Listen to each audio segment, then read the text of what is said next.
இயேசுவில் எனது அன்பிற்குரியவர்களே, உங்களுக்கு என்னுடைய இதயம் கனிந்த வாழ்த்துக்கள். வணக்கம்.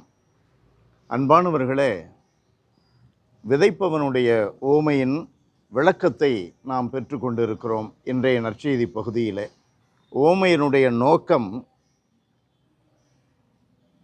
இயேசு அவர்களிடம் மறுமொழியாக கூறியது, விண்ணரசின் மறைபொருளை அறிய உங்களுக்கு கொடுத்து வைத்திருக்கிறது, அவர்களுக்கோ கொடுத்து வைக்கவில்லை.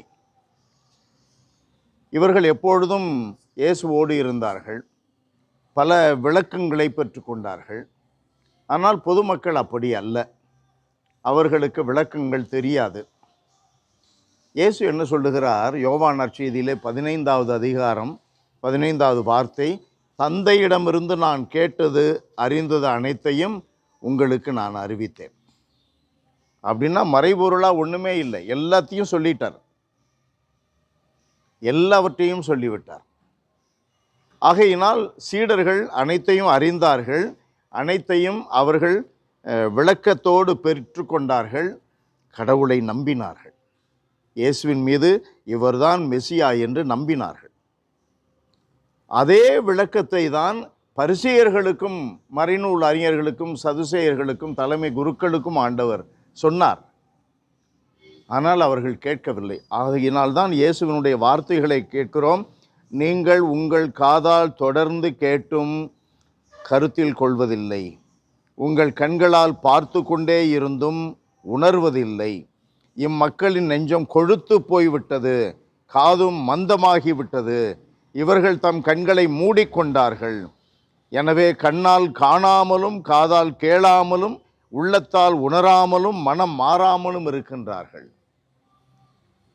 அன்பானவர்களே, இயேசுவில்தான் அந்த கடவுள் இறங்கி வந்திருக்கிறார், மெசியா வந்துள்ளார் என்றதை நாம் மறைநூலிலே மிக தெளிவாக கேட்கிறோம், பார்க்கிறோம். இயேசுவினுடைய காலத்திலே அவர்கள் அறிந்து கொண்டார்கள். 3:16 யோவான் நற்செய்தியிலே நாம் வாசிக்கிறோம், கடவுள் இந்த உலகை எவ்வளவு அன்பு செய்தார் என்றால் தன்னுடைய ஒரே மகனையே இவ்வுலகிற்கு அனுப்பினார், உலகம் மீட்பு பெறும்படி. ஆனால் எங்களுக்கு மீட்பு வேண்டாம், இயேசு எங்களுக்கு வேண்டாம் என்று மக்கள் அவரை ஒதுக்கினார்கள். அதனுடைய விளைவு என்ன?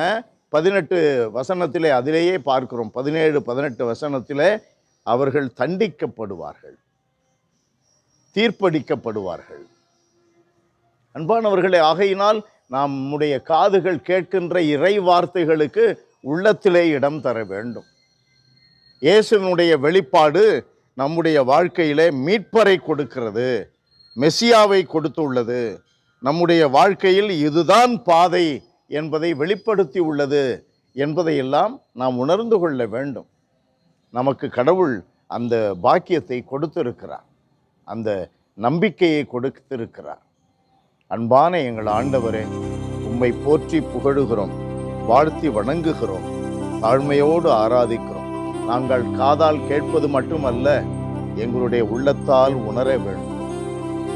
எங்களுடைய கண்களால் காணுகின்ற பல உம்முடைய மகிமையான காரியங்களை வைத்து நீர் எங்களுடன் பேசுகிறீர் என்பதை நாங்கள் உணர்ந்து அன்றாடம் இறை அனுபவங்களை பெற்றுக்கொள்ள வேண்டும். மீட்பின் பாதையில் ஆண்டவரே, நாங்கள் மன உறுதியோடு பயில வேண்டும், பயணிக்க வேண்டும். எங்களுக்கு உதவி செய்தார். இயேசுவின் நாமத்தில் ஜெபிக்கிறோம் பிதாவே. ஆமென், ஆமென்.